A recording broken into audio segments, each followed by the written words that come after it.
Since this is a connected humidifier, we need to set it up on the home's Wi-Fi, same as any other smart home device.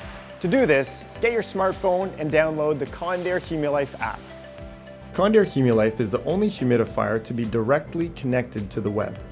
What this means is our humidifier can do all kinds of things, including notifying the user when the cylinder needs to be changed, allowing the user to control the humidifier from the convenience of their smartphone, linking up to the outside temperature to dial back humidity when needed, which avoids installing additional equipment, and linking up to selected smart home thermostats. To get connected with your Condair HumiLife humidifier, start by downloading the Condair HumiLife app onto your smartphone.